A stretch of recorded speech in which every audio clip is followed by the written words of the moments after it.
हल्द्वानी पहुंचे उत्तराखंड के मुख्यमंत्री पुष्कर सिंह धामी ने काठ गोदाम के सर्किट हाउस में सभी अधिकारियों और कर्मचारियों के साथ एक समीक्षा बैठक की। वहीं उन्होंने बैठक में बताया कि सभी अधिकारियों को समय से कार्यालय पहुंचकर अपनी उपस्थिति दर्ज करानी चाहिए और जितनी भी लोगों की समस्याएं होती हैं उनका तत्काल निस्तारण कार्यालय में ही किया जाना चाहिए। उत्तराखंड के मुख्यमंत्री पुष्कर सिंह धामी ने पत्रकार वार्ता करते हुए बताया कि भारत के प्रधानमंत्री नरेंद्र मोदी की जो भी योजना है जल्दी उनको लागू किया जाएगा और उन योजनाओं का जल्द ही लोगों को लाभ मिलेगा। वहीं उपचुनाव को लेकर कहा कि यह उनका सौभाग्य है कि चंपावत विधानसभा से चुनाव लड़ने का मौका मिला और जीतने के बाद जितनी भी समस्याएं चंपावत क्षेत्र की है उसको वह पूरा करेंगे। वहीं केदारनाथ यात्रा को लेकर कहा कि विपक्ष के पास कोई भी मुद्दा नहीं है, इसीलिए विपक्ष चारधाम यात्रा के ऊपर केवल सवाल ही उठा रहा है क्योंकि उनके पास इसके अलावा कोई भी मुद्दा नहीं है। और जिस प्रकार का उत्तराखंड के अंदर भाजपा के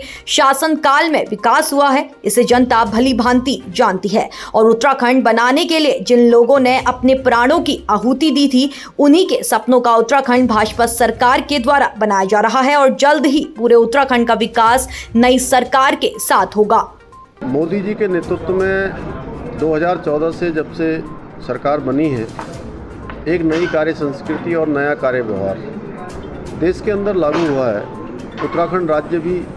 उन्हीं का अनुसरण करते हुए आगे बढ़ रहा है। आज मोदी जी के नेतृत्व में एक सशक्त भारत बन रहा है, आत्मनिर्भर भारत बन रहा है। भारत की पहचान पूरी दुनिया के अंदर बढ़ी है और भारत का मान सम्मान और स्वाभिमान पूरी दुनिया के अंदर बढ़ा है। पहले 2014 से पहले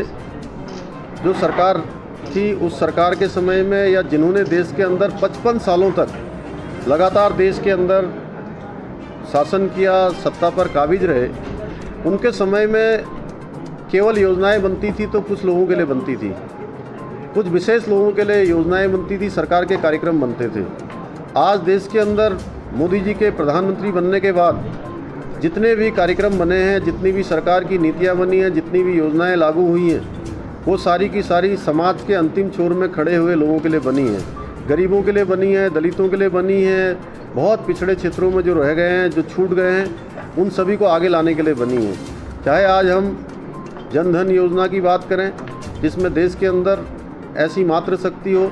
उनके खाते तक बैंकों में नहीं थे, उन सभी के खाते खुलवाए गए हैं। उज्ज्वला योजना के तहत 9 करोड़ से भी ज़्यादा लोगों को सीधे सीधे मुफ्त के गैस सिलेंडर देने का काम हुआ है। किसान सम्मान निधि का 12 करोड़ लोगों को सीधे सीधे उसका लाभ दिया जा रहा है।